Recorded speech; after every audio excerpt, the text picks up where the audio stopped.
GB News is the UK's home of discussion and debate from all perspectives. To stay up to date on the latest stories, make sure that you subscribe to the GB News channel right here on YouTube. You can watch us live 24/7 across the whole world. You can also check out exclusive content and catch up on previous episodes of your favourite shows. Every day, we ask the questions that you'd ask, so why not add your voice to the conversation in the comments section? Don't forget to subscribe. We are GB News, Britain's news channel. Every night at 11 on GB News, we bring you the next day's stories the day before. Basically like time travel. If it's a big story, we'll cover it, guaranteed. But we'll also have some fun along the way. Big opinions, big laughs. Sometimes big hair. This is Headliners, the paper review show that won't send you to sleep like the others will. 11 p.m, 7 nights a week. Join us.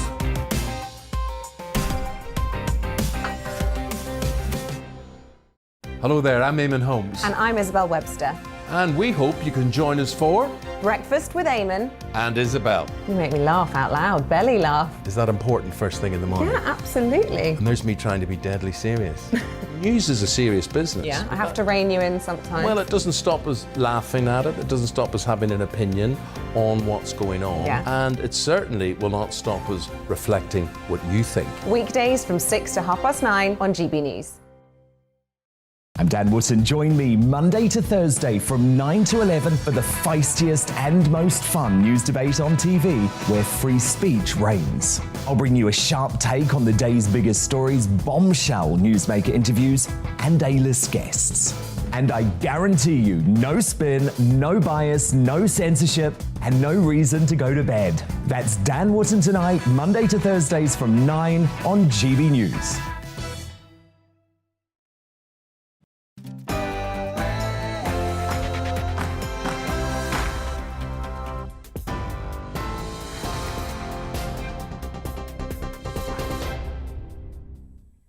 Good afternoon, it's 3 o'clock. I'm Olivia Guthrie in the GB newsroom.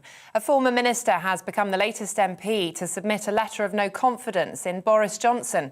Nick Gibb, who was schools minister last year, has joined a number of fellow Conservatives calling on the Prime Minister to resign after allegations of lockdown parties at Downing Street. Writing in the Daily Telegraph this morning, Mr Gibb says his constituents are furious about the double standards.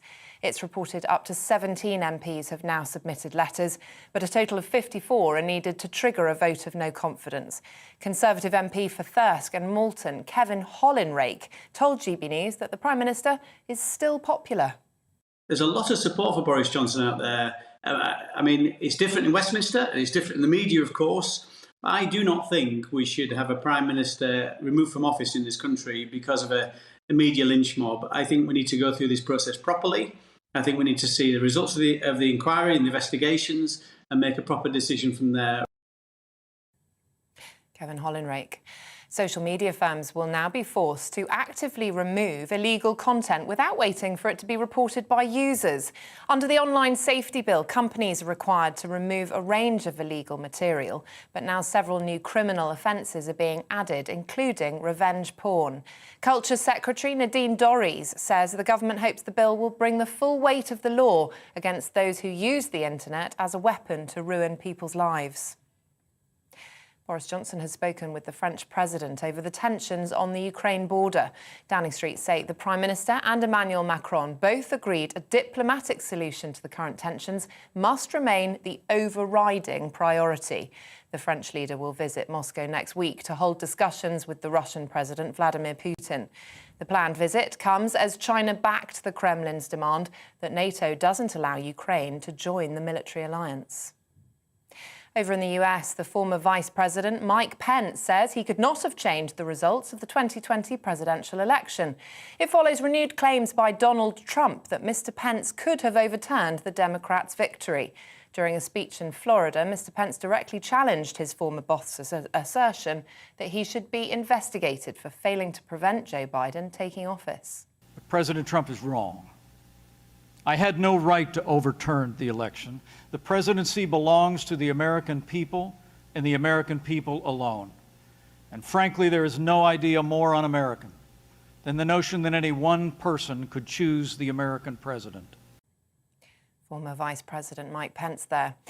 Now, more than 400 Roman skeletons have been found by HS2 archaeologists. Workers on the high-speed railway network discovered the remains thought to be over 1,600 years old near Aylesbury in Buckinghamshire.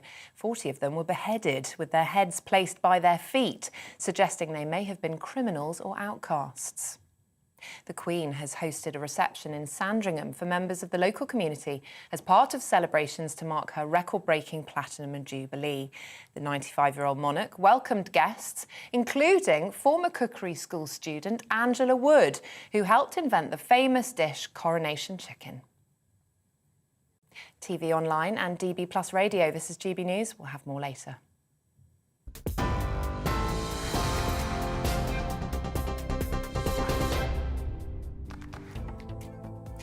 Looking ahead to this evening's weather, and the UK's looking cloudy, wet and windy for many, with some wintry showers across Scotland. Let's take a look at the details.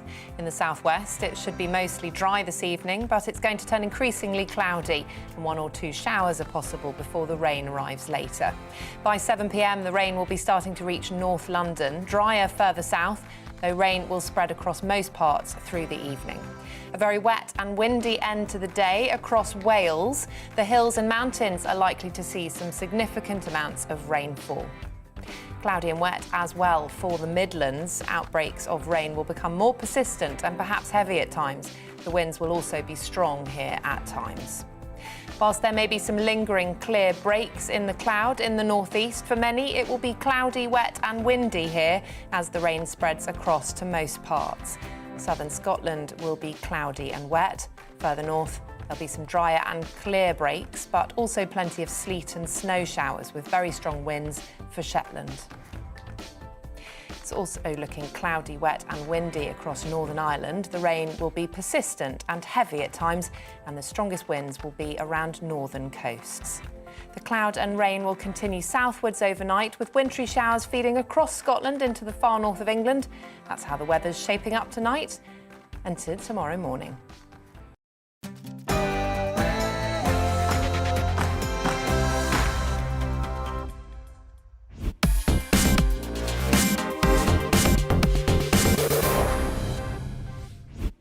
It's that time. The GB News pub is opened. I'm joined on Talking Pints by Graham Stringer, MP. Welcome to the programme. Good to see you. Graham, I've been very critical over the years of members of Parliament, you know, straight from university, straight into research offices. But you shouldn't be in politics. You worked in industry. I did. I was an analytical chemist in the plastics industry for 10 years. A long time ago now, but yeah. Yeah, so you actually had you do have a background in the real world.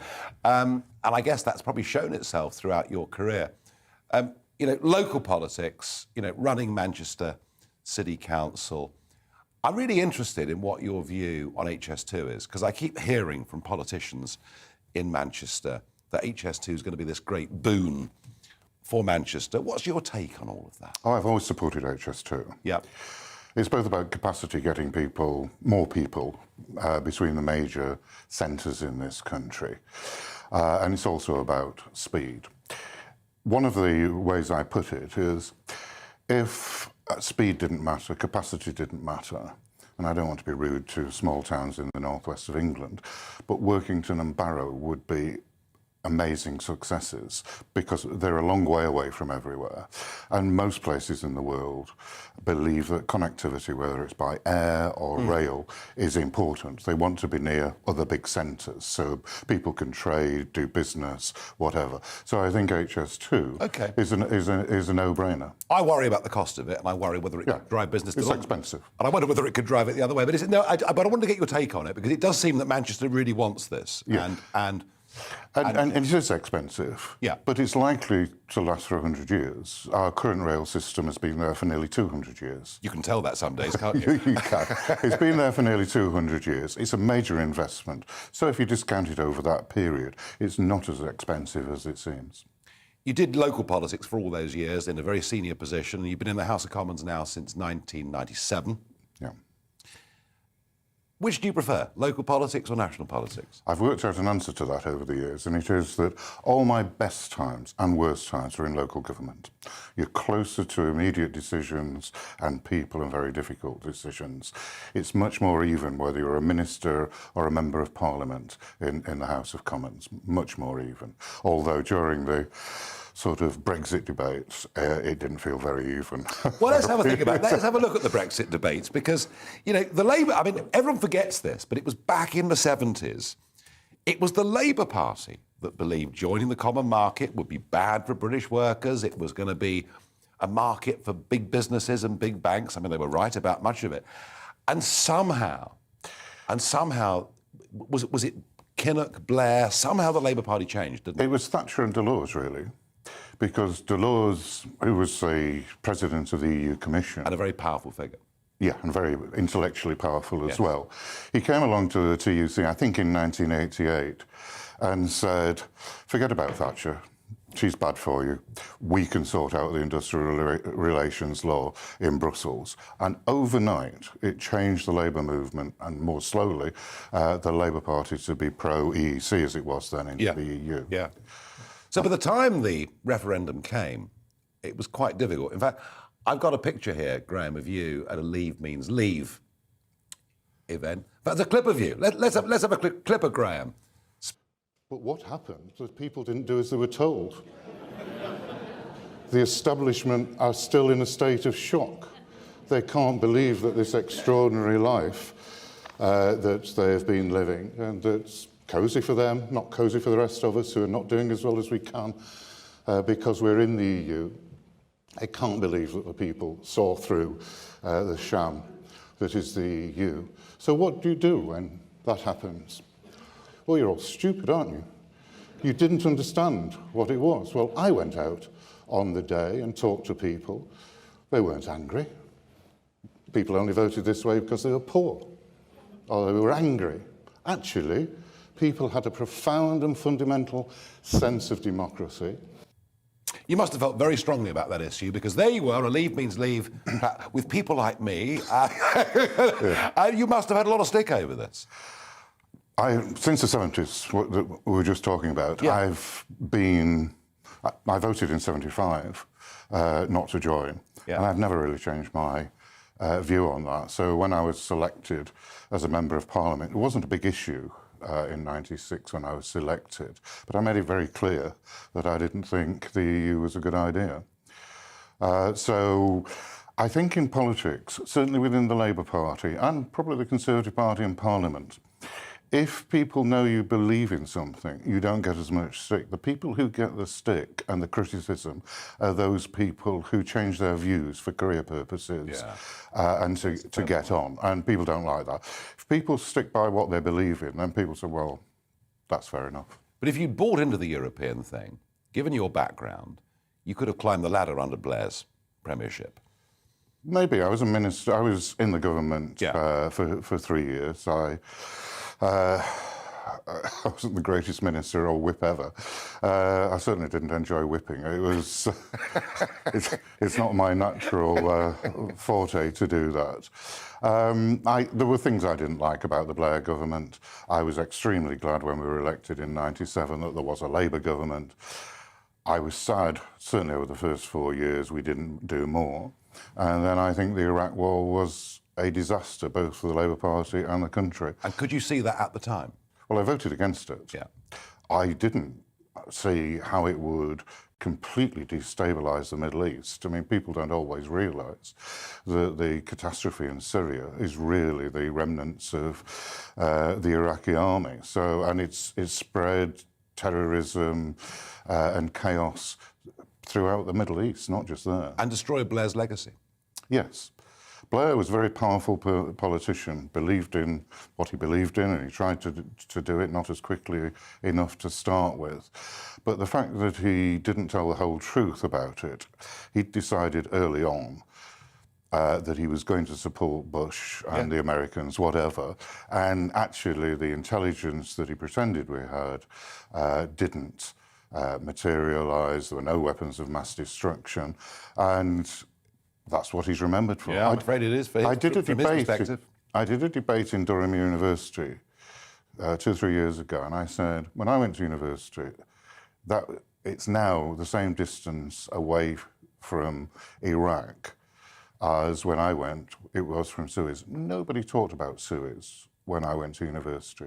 When I went to Durham, there was a packed hall, wanted to talk about Iraq. Students, if you go into a students' union now... Even getting over 20 years on. Yeah.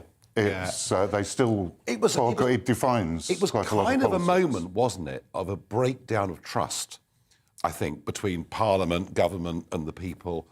And perhaps the Brexit result was part of that manifestation. It was. I mean, there's been a lot of breaches of trust with the people. The Iraq War was one. The MP's expenses did a lot of damage, and I think we have a genuine problem in this country. I think it's good to be sceptical about politicians and politics generally. That's healthy. Yeah. When it turns to cynicism that we don't trust that lot, then that is very bad for democracy, and that's what's happening with the current Prime Minister. I mean, yesterday afternoon was pretty extraordinary stuff, wasn't it? Oh yes. To have the country and virtually the whole of the Commons who don't believe that the Prime Minister tells the truth on a regular basis is extraordinary. Absolutely extraordinary. Well, the fact that a police investigation has now become his shield and his cover, I mean, it's almost beyond belief. The police who were present all the time, because his personal security, the police officers on the door, on down. Of course. Police know what's going on. They don't have to investigate. Everybody knows what's going on. It is a waste. Well, I'll tell you what I think should happen, and I've said it publicly. Labour should put down a motion of no confidence. We'll lose. Because we haven't got the votes. But those Tory MPs who are saying that they don't trust the Prime Minister, it gives them the chance to show it. And it also gives the Labour Party a chance to show these people want a known liar to continue as Prime Minister. Strong words, Graham, but shared by many people in the country today, and quite a few in the Conservative Party now were saying it as well. Interesting. Starmer. You know, I thought there were one or two lines that Starmer delivered yesterday that were quite wounding on a personal level, and it was a different kind of Starmer. I don't think he's got much charisma. I don't think he shows much humour. But I just wonder, are we underestimating the extent to which he's unifying the Labour Party? Because we've had years of the Labour Party tearing itself to pieces.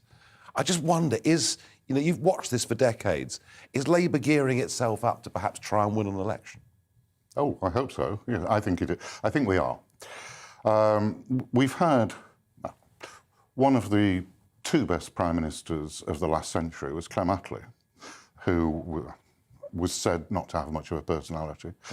But along with Churchill, he was probably those two in very different ways were great prime ministers. So you don't have to have a big personality.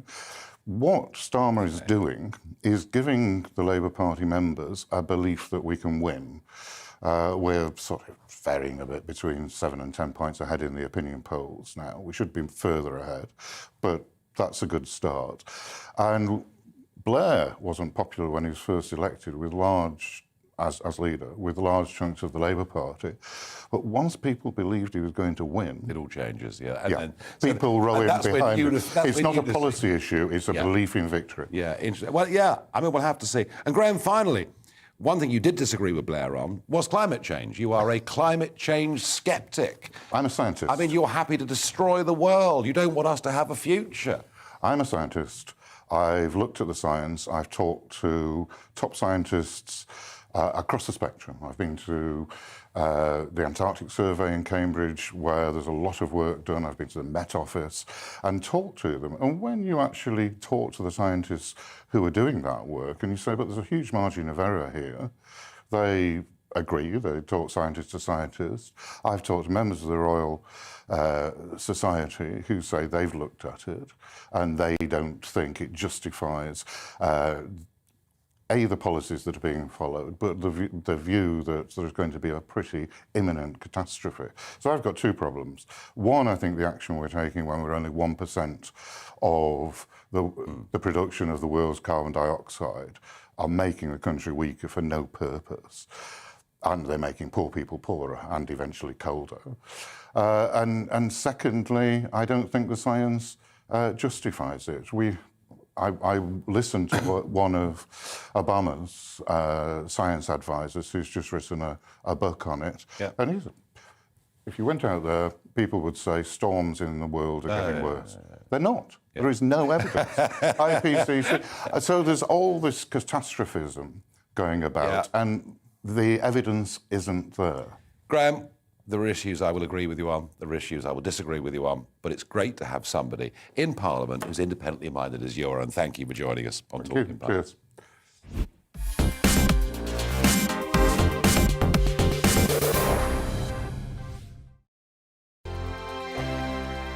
GB News is the UK's home of discussion and debate from all perspectives. To stay up to date on the latest stories, make sure that you subscribe to the GB News channel right here on YouTube. You can watch us live 24/7 across the whole world. You can also check out exclusive content and catch up on previous episodes of your favourite shows. Every day, we ask the questions that you'd ask, so why not add your voice to the conversation in the comments section? Don't forget to subscribe. We are GB News, Britain's news channel.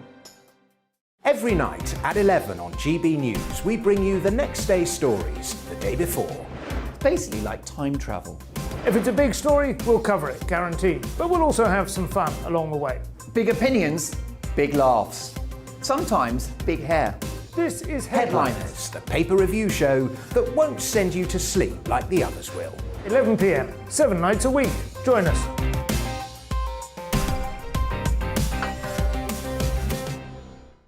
Hello there, I'm Eamon Holmes. And I'm Isabel Webster. And we hope you can join us for Breakfast with Eamon and Isabel. You make me laugh out loud, belly laugh. Is that important first thing in the morning? Yeah, absolutely. And there's me trying to be deadly serious. News is a serious business. Yeah, I have to rein you in sometimes. Well, it doesn't stop us laughing at it. It doesn't stop us having an opinion on what's going on. Yeah. And it certainly will not stop us reflecting what you think. Weekdays from 6 to 9:30 on GB News. I'm Dan Wootton. Join me Monday to Thursday from 9 to 11 for the feistiest and most fun news debate on TV, where free speech reigns. I'll bring you a sharp take on the day's biggest stories, bombshell newsmaker interviews, and A-list guests. And I guarantee you, no spin, no bias, no censorship, and no reason to go to bed. That's Dan Wootton Tonight, Monday to Thursdays from 9 on GB News. My name's Tom Harwood, and every weekday we bring you The Briefing live from 9:30 a.m. The stories, analysis, and live debate that you need to hear. Quite right, Tom, of course. Was this something that had been considered at all? Difficult to answer. Gas-guzzling helicopters circling. Noise is being made here. Joe Biden walking out. Thank you very much for joining us. Don't miss it. The Briefing with me, Tom Harwood, Monday to Friday, 9:30 a.m. on GB News. Join me, Gloria De Piero, Monday to Thursday at noon for The Briefing. We go to the parts of Parliament that you won't see elsewhere. Plus, there's exclusive interviews with MPs from all parties. But quite often, they paper over the real truth. Why does a working class lad like you join the Tories? That's a good question. Don't miss it, Monday to Thursdays at noon on GB News.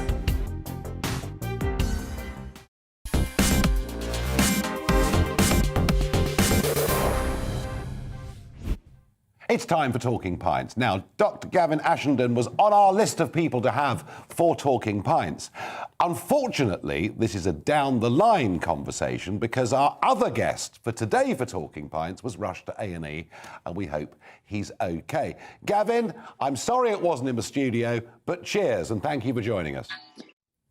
Nigel, not at all. It's nice to be a part of the conversation on any terms at all. Good health to you and to everyone listening.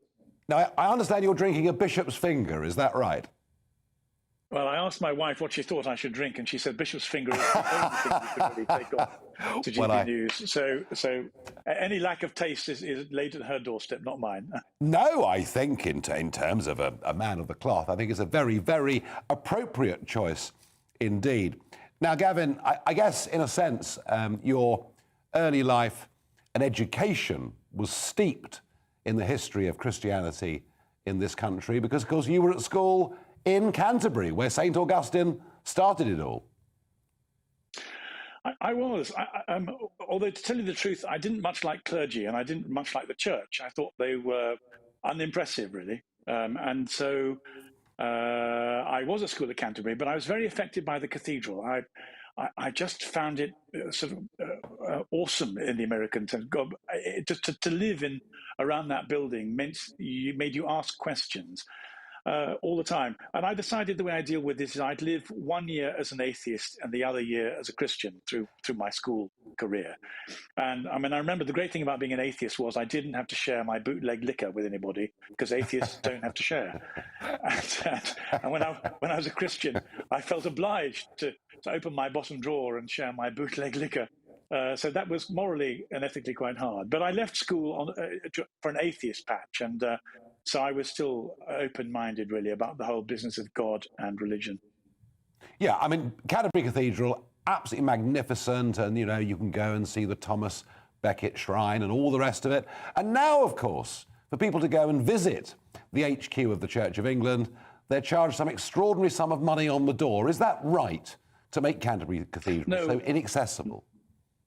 No, it's absolutely terrible. The cathedrals are, I mean, they're a gift, of course. They're part of our heritage. They're very expensive to keep up. And I must say, although it's complicated, I rather like the French system, whereby the state say, I mean, their motivation wasn't very pure, but the outcome is good. The state say these are far too important to leave to widows and minorities. We'll keep them up. But it's quite wrong, because ultimately, church buildings are not cultural artifacts. They're places where people encounter God or try to encounter God. Yeah. And you can't simply say, well, you can come in if you've got 5, 10, 15 or 20 quid, but otherwise, it's not for you. There needs to be another way. It's not, how you get there from here, I don't know, but it sends up the wrong signals, and it's entirely the wrong way of doing it. No, I agree. I think it's all wrong. Now, after your atheist phase, you decided actually this was your future, and you were ordained, I noticed, by Mervyn Stockwood, who was, of course, who, by the way, and you don't know this, but I was actually confirmed by Mervyn Stockwood, and of course, he was a really radical left-wing bishop, wasn't he? He was extraordinary. I went to Bristol to do law. My father was a lawyer, my uncles were lawyers, and I wanted to be a lawyer. And I got rather fed up when I had this pressing sense that I needed to be a clergyman, because, as I say, I spent the whole of my life reading Henry Cecil books about barristers taking risks for justice. But I had this profound sense I had to become a clergyman. And I also thought that, actually, along with Shakespeare's kill all the lawyers also don't have the best of reputations. But I knew there was a lot wrong with society. And one of the things I came to not realize, but one of these emerging perceptions inside me was that if you wanted to change society, you needed to change people one by one. There had to be a transformation of the heart. And one of the things that Christianity commended itself to me over particularly was that it had produced the most radical transformation program through history. And whether you talk about St. Francis of Assisi or William Wilberforce or Martin Luther King Jr. Or Alexander Solzhenitsyn, who became a huge hero for me, that's where the really impressive people were. And so one of the ways I consoled myself about being an Anglican clergyman was that if you got it right, you could really do an enormous amount of good to the way in which people live their lives. Well, you certainly worked your way up through the church pretty effectively, from parish priest to the synod. And then how on earth do you become appointed as chaplain to the Queen? How does that happen? Well, do you want to know the truth? Please. Well, the truth was that I kept on being bumped off the preferment list. A number of dioceses asked me, wanted my name at least in the pool. Because I used to go around as a diocesan missioner and cheer people up, and enough people liked me to say, well, we might fancy him as our bishop. But I had made some enemies in the church. I'm not entirely sure why, but I think the culture wars that we're already fully engaged in were beginning then. And I think the people who ran the Church of England thought that I might not be on their side. And so one day, Paul Rowan Williams phoned up the Queen personally, I'm told, and said, we've got to give Gavin something. Can we give him a consolation prize? Can we put him on, make him a member of the Royal Ecclesiastical Household?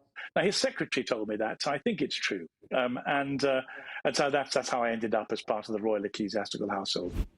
Well, I'll bet the pubs in Westminster are absolutely packed tonight. And indeed, the GB News pub is open, and I'm joined by Nigel Nelson. Nigel, welcome to Nice to see you. Pints. Now, politics is a rough, dirty old game. But political journalism is not exactly straightforward either, is it? And you have been editing for, it's getting on 40 years, isn't it? Well, I started in 1986 when Margaret Thatcher was still Prime Minister. Yep. So working them through, I sort of had Thatcher, Major, Blair, Brown, Cameron, May, and we're now on number 7. Yeah, and with the Mirror all the way through? Yeah, I started with the Sunday People, so I was political editor of that one, and then about 5 years ago we decided to amalgamate the staffs of the paper, so I took over the Sunday Mirror as well, so I'm political editor of both. Yes. So they decided to actually work me twice as hard. Well, you seem to be thriving on it because you seem to enjoy it, and obviously you come at your politics much more from a Labour Party perspective, and you always have done. How good a PM was Blair? I think he would have been the best PM of the last 50 years had it not been for Iraq. So I think that he was by far the most consummate politician we produced for a long time, probably since sort of someone like Clem Attlee for the things that he achieved. And everything got lost by, I mean, it happens with most prime ministers, they make some catastrophic mistake and that's the end of it. In Blair's case, it actually took away his legacy. There was no question that Iraq was a huge error. I understand why he did it. Do you? Yeah, I do, because I think that I understand the way he saw it anyway, that his feeling at the time was the most important thing for Britain was the alliance with America. And so, in a sense, what he was doing the wrong thing for the right reasons. So he was trying to stick close to Bush. He made a promise to Bush, which he should never have made. No. And then he was scuttling around afterwards trying to get international support that Bush never cared about. And so we now know there were no WMD. He really didn't have the evidence at the time to justify that war. And I think that has ruined his legacy. So Blair, having been incredibly popular, now is astonishingly toxic. Yeah. No, he really is. Because when you started, for younger viewers, this is really hard to take in. But when you started, television was, I think, 3 channels. Yeah. Channel 4 hadn't been invented, I don't think, by then. There was no internet. Nope. And much easier. But newspapers, I mean, so it's difficult for younger people to understand just how powerful and how big the newspaper industry was. Yeah, I don't think that we were so much powerful as influential. I always think that we didn't actually have power as such. It was a simpler way of dealing with politics, and I think simpler for politicians as well as for journalists. So, I mean, the way it worked in those days is you had TV and radio, you had newspapers, and you then had a kind of a political timeline that went through that. So obviously the daily news would appear in the daily papers. I worked for Sunday papers. The way the system used to work in those days was that they would talk to us about ideas they had. So in a sense, it would be a cabinet minister would call you in and say, I've got this great idea. You can't have any of this on the record, but you can have the story. What would then happen is they produce a policy, and that is the modern day consultation. Yeah. In those days, the policy would go out into the paper. Their fingerprints weren't on it.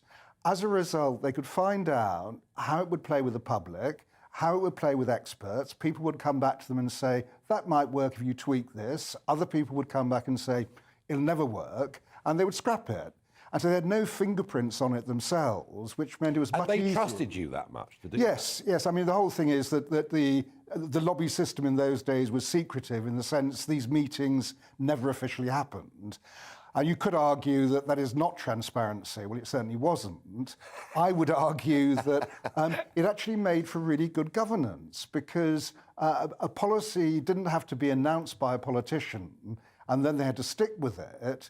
What they could do is they could try something out and see if it worked. So was the relationship between journalists and politicians closer then?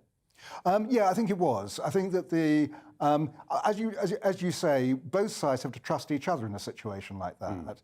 And so my view about whenever I go to work, this applies now to an extent, the most important tool I carry with me to work is trust. Politicians are fairly grown up for the most part. I can slag them off. Well, they are rather. I can slag them off. I mean, you've written. I've done it to you. I mean, you've written about me. Exactly. You've written about me many times. Yeah. And what have I said about you on Sunday mornings? I can't remember. Well, you probably something unpleasant. But either way, the point is that But isn't it a question of whether it's fair criticism or unfair criticism? Yes, I think it is that. And so sometimes I made mistakes and fallen out with politicians as a result of it. But what it means is if I write a piece on Sunday, I've got to go back to the House of Commons and look that person in the eye the following week. And so the important thing is that they respect where I'm coming from. They don't have to agree with it. They do object, and rightly so, if I've made a mistake, if it's been criticism that they do feel is unfair, or if any way they thought it might be underhand. So it is the trust thing which I think is the most important thing for a political journalist. Because, I mean, let's face it, elements of our newspaper industry did go too far, way, way too far. I don't know what you think, but I kind of thought Leveson actually worked quite well, and I kind of think that the relationship now between the media and not just politicians but public figures is a much more reasonable relationship. You know, the idea that you could use a camera with a long lens and take a photograph of somebody in their private property and publish it. I mean, that's what was happening, wasn't it? It was outrageous. Yeah, there were a lot of things going on there. I think that Leveson was a great wake-up call for us. Frankly, I was absolutely shocked about the whole thing. I had been... What, the phone hacking? Yeah, completely. That I had no idea... Do you mean that the Mirror Group never did this? No, the Mirror Group did do it. That is the point. That was the thing that actually shocked me hugely. And we're paying out a lot of compensation on the basis of that. I knew nothing about it when it was going on, and the majority of staff didn't know anything about it. Had I been asked to do it, I would have refused. I don't think I knew even in those days it was against the law. I'd have refused on ethical grounds and said, this is just not on.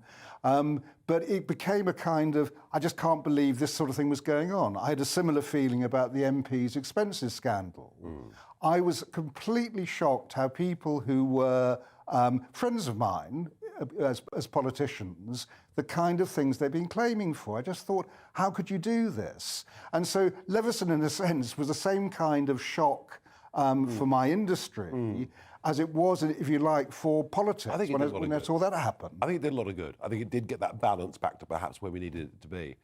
Now, when you started, I mean, it must have been just a big boys' club, really. I mean, the drink... I mean, there were a few girls there, but not many. There weren't many in those days. Not many, no. You know, and there's still not enough. There's still not enough women in political journalism, and that needs to be addressed. And I think one of the difficulties is it is a 24/7 job. Now it really is. Well, now news is 24/7. Yeah. But even looking back then, you're always kind of on duty. You're always thinking about it. And it's very difficult to switch off. Obviously, if you are a mother with young children, that makes it more difficult unless you've got a lot of help from your partner. Now I think that we are getting the balance better, and more women are coming into the business, and it is good. It has done political journalism a lot of good to have more women there. And a tough old day for the Prime Minister. And one of the things that Sue Gray did, I mean, it's a pretty flimsy report, but one of the things she did say was the drink culture inside Number 10. I would think your early days of Fleet Street, I mean, people drank all day, didn't they? Yes, they did. I mean, and now you look back on it and think, how on earth did we get away with that? How was that possible? Yeah, we did our jobs. I'm not quite sure how. Yeah. And the same thing when I first went into the House of Commons. I mean, the drink culture in the House of Commons was absolutely astonishing. I mean, at night time, MPs had to be propped up by a couple of others to get them through the voting lobby. And you sort of thought, this is the way democracy works. This is most peculiar. I think that probably in society as a whole, the drink culture has changed. People just don't drink the way that they used to. And so that applies both to journalism and to politics. So are we getting overexcited about Boris's parties? No, because I think we're still back to that issue about his judgment, the feeling that he didn't really care about things. We're now seeing the kind of chaos that reigns in Downing Street, all of which goes to the character of the Prime Minister. And I think the public have a right to know what kind of person is actually leading them. Politicians like to say, oh no, what people care about is policy. No, they don't. They care about personalities. And they want to know that the leader they have got is actually acting all the way through in their best interest. And I think what the parties show is either he didn't care, or, as Theresa May said today, it was he quite didn't a moment. know. Quite a moment, wasn't it? I think that you can't imagine these things happening under someone like Theresa May. Yeah. But it is this kind of chaos around him, and that, to my mind, it makes him unqualified to be Prime Minister. The trust issue, I think, is... I mean, I had Trevor Kavanagh sitting there not long ago. You know, like you, veteran political journalist, different side of the divide, but he was very much of that very, very, very similar opinion. He may not survive, but you said personality. Yeah. Sir Keir Starmer, distinguished record, you know, rose up through the ranks of the legal profession. He's now leading a Labour Party and a united Labour Party, which it is indeed. It's almost hard to believe. I didn't think it was possible. He's got no personality, has he? Well, he has. I mean, that's the. And I wish. Well, I haven't spotted it. Well, I wish more of it would come out. You ought to get him doing one of these things. Well, we'll ask him, of course. But that he is very personable. He's great fun to be with. He is very bright. And the one thing that he actually needs is a bit more oomph, a bit less risk averse, getting out there, talking to people. And I think all that will come. But obviously, the election now is probably only 2 years away, so really it's something to get on with. I mean, he's a social democrat more than a socialist. I'd have said so. That would be my impression of him. Yeah, yes, a social democrat. Funny, is isn't probably it? Because prior to Brexit, they'd all become social democrats. Yeah. Brexit gave us genuine divides. Corbyn arrived. We had real choices in politics, and we're now all going back to being social democrats again. Yes, I think that the Corbyn era was interesting. That first of all, Corbynomics has actually been adopted by Rishi Sunak. I can't believe it. I know. That's exactly what... I mean, if had John McDonnell been Chancellor, that's the kind of money he would have spent. Yeah, and of course, price caps and spending and taxes. I just don't get it. But I did think that with Jeremy Corbyn, it was an interesting experiment with the voters. The last time socialism, in the sense of that kind of socialism, had been tried was back in 1983 with Michael Foot. The voters rejected that. I think it was quite important to give it another chance and see what happened. Now, again, the voters rejected it. I don't think this country is ready for that kind of socialism. I mean, what Jeremy used to tell me was what he planned was a socialist British revolution. So that was always the kind of plan there. The voters said no. And that's the beauty of democracy. No, they did. It's fascinating, isn't it? Because, you know, you're a regular here on GB News, and that's great. And despite some of the rubbish written about us, there is all ranges of opinion, you know, welcome here on this station. It's great to have you coming in so regularly and doing things. But when you go home, you know, with your convictions and your belief, to Claire, Conservative councillor, and on the right of the Conservative Party on some issues. I mean, how does a marriage work like that? It works because, probably because we're both political professionals. We've never fallen out over politics. And so we do talk about it all the time, and particularly during the Brexit days. I was a Remainer. I know you were. She was a Brexiteer. In some senses, that having that conversation, it is a conversation rather than an argument. You actually learn things. So, for instance, Claire has made me rethink about votes at 16 on the basis of what would I think about 16-year-olds being in adult prisons. So it's a civilised household? Absolutely. How many more years have you got in journalism, Nigel? I don't intend to pack up. I'm going on for good. On that note, thank you for joining me on Talking Pints.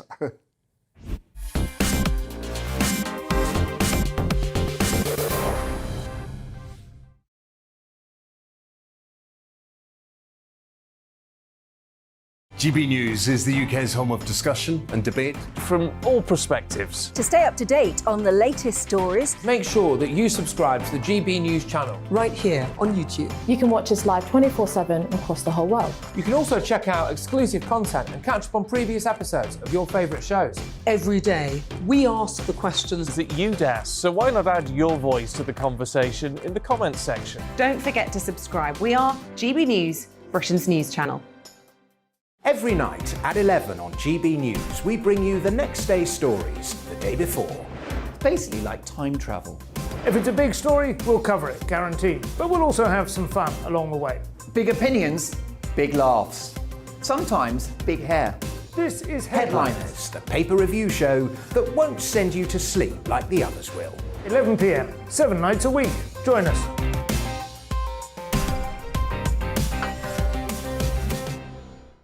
Hello there, I'm Eamon Holmes. And I'm Isabel Webster. And we hope you can join us for Breakfast with Eamon. And Isabel. You make me laugh out loud, belly laugh. Is that important first thing in the morning? Yeah, absolutely. And there's me trying to be deadly serious. News is a serious business. Yeah, I have to rein you in sometimes. Well, it doesn't stop us laughing at it. It doesn't stop us having an opinion on what's going on. Yeah. And it certainly will not stop us reflecting what you think. Weekdays from 6 to 9:30 on GB News. I'm Dan Wootton. Join me Monday to Thursday from 9 to 11 for the feistiest and most fun news debate on TV, where free speech reigns. I'll bring you a sharp take on the day's biggest stories, bombshell newsmaker interviews, and A-list guests.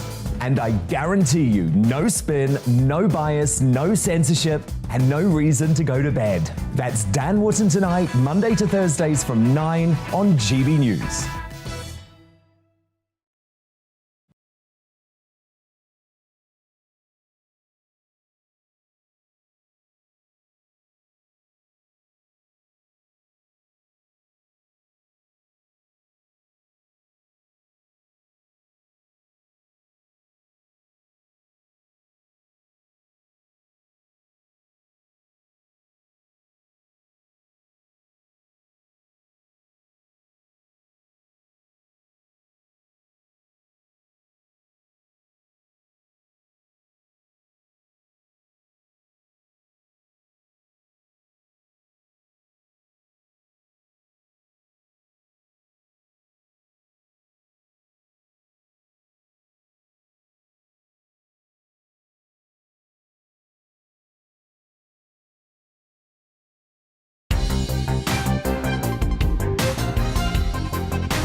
You're the first in your family to go to university, so whatever challenges your childhood presented, it didn't stop you going to university.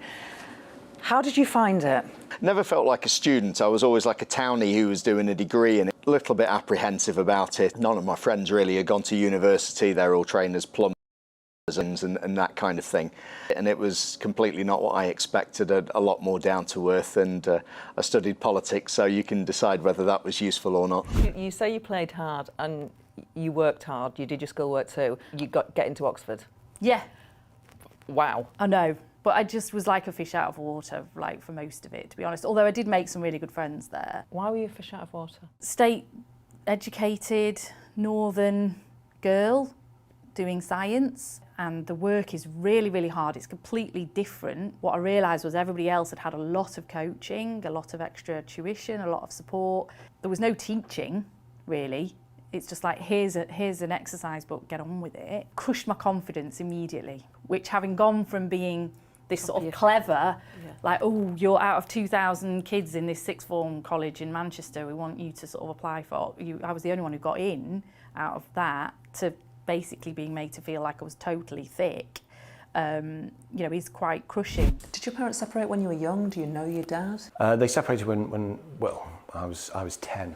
My father left home for strangers with a woman round the corner. I have to say it's probably it made things more difficult financially, but it also made me probably appreciate what I've actually had, what I then had in the future, so to speak. So.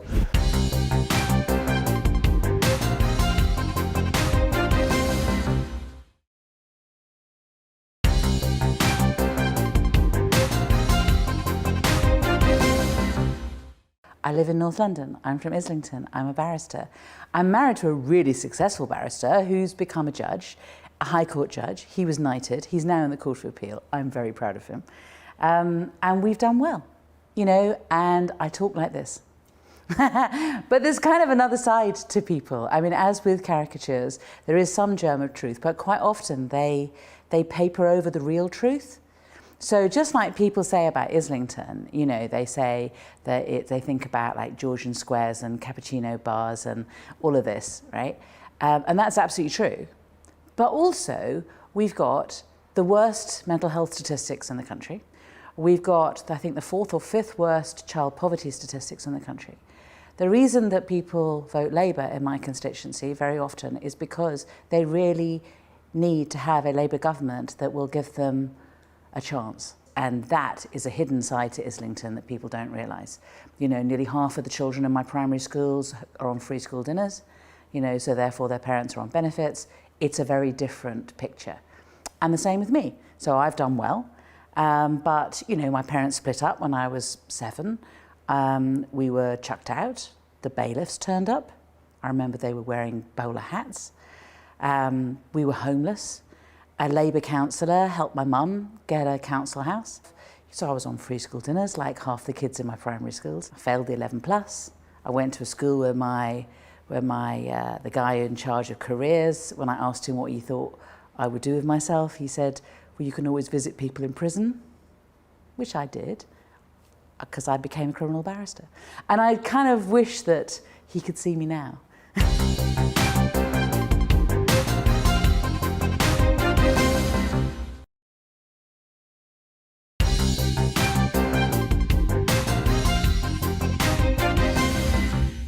Well, I was brought up in a Christian home, and that was a big part of my upbringing, really. And particularly, I suppose, very much a focus on character and values and virtues. So I was quite a high achiever at school. I did really well in lots of things. You know, I was one of those lucky people who just enjoyed school and it really suited me.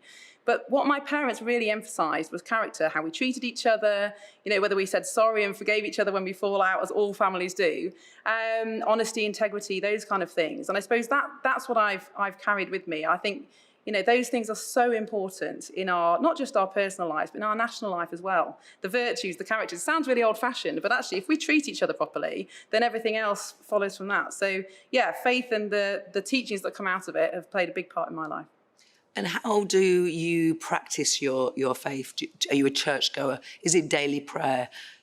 Yeah, all of the above. I mean, I'm churchgoer, read the Bible, you know, all those kind of things that people would see as religious. But for me, it's much more alive than that. I suppose as a Christian, I think, yes, it's about reading the Bible, knowing about my faith, understanding theology and things like that. But it's more about a sense of purpose and having a living relationship with Jesus and, you know, just following that day by day. And I think it gives me a real strength because as politicians, as you know, we come under a lot of attack, and frequently we make decisions where we're not actually 100% sure. You know, we weigh things up, but is this the right way to vote?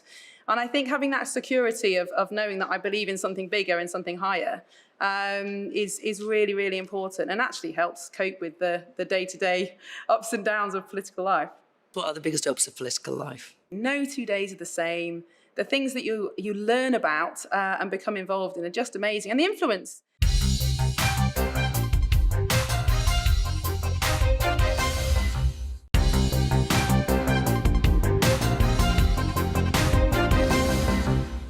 You're the first in your family to go to university, so whatever challenges your childhood presented, it didn't stop you going to university. How did you find it? Never felt like a student. I was always like a townie who was doing a degree and a little bit apprehensive about it. None of my friends really had gone to university. They're all trained as plumbers and electricians and that kind of thing. And it was completely not what I expected, a lot more down to earth. And I studied politics, so you can decide whether that was useful or not. You say you played hard and you worked hard. You did your schoolwork too. You get into Oxford. Yeah.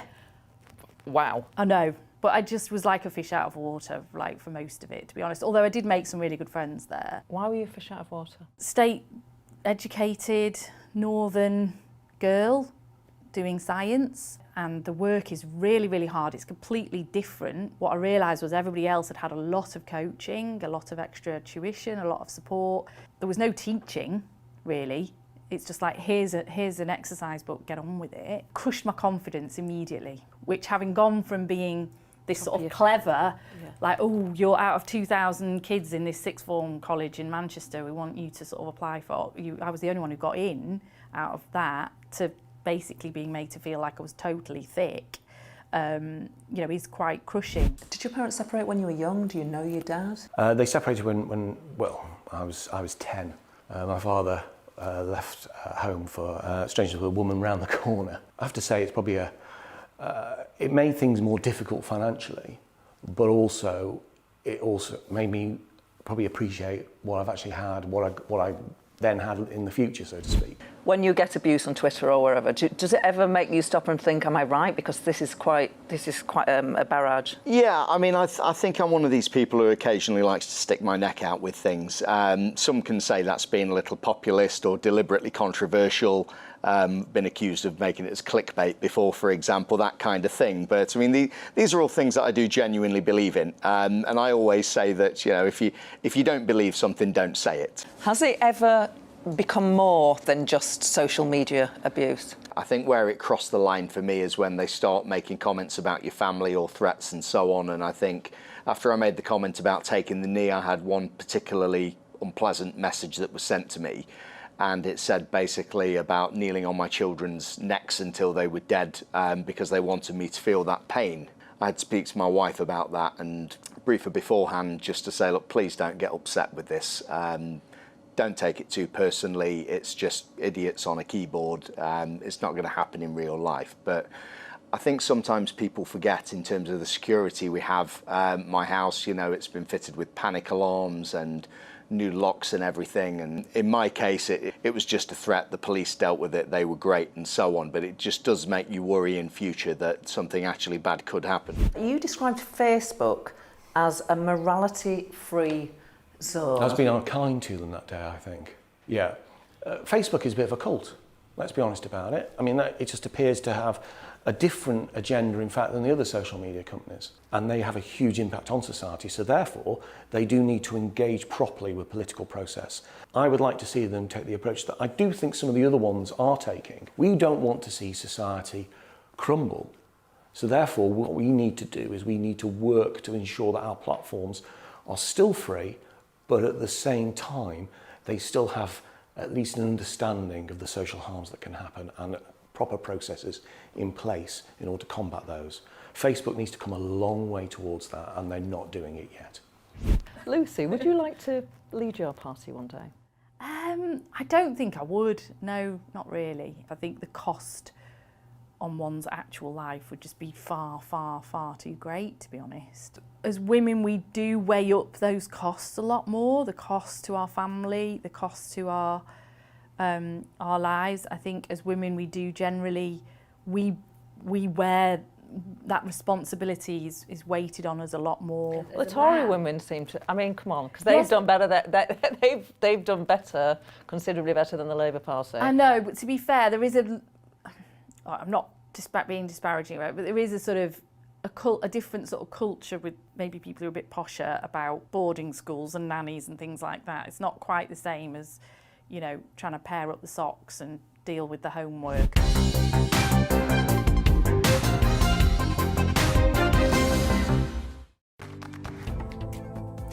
Looking ahead to this evening's weather, and the UK's looking cloudy, wet and windy for many, with some wintry showers across Scotland. Let's take a look at the details. In the southwest, it should be mostly dry this evening, but it's going to turn increasingly cloudy, and 1 or 2 showers are possible before the rain arrives later. By 7 p.m, the rain will be starting to reach North London, drier further south, though rain will spread across most parts through the evening. A very wet and windy end to the day across Wales. The hills and mountains are likely to see some significant amounts of rainfall. Cloudy and wet as well for the Midlands. Outbreaks of rain will become more persistent and perhaps heavy at times. The winds will also be strong here at times. Whilst there may be some lingering clear breaks in the cloud in the northeast, for many it will be cloudy, wet and windy here as the rain spreads across to most parts. Southern Scotland will be cloudy and wet. Further north, there'll be some drier and clear breaks, but also plenty of sleet and snow showers with very strong winds for Shetland. It's also looking cloudy, wet and windy across Northern Ireland. The rain will be persistent and heavy at times, and the strongest winds will be around northern coasts.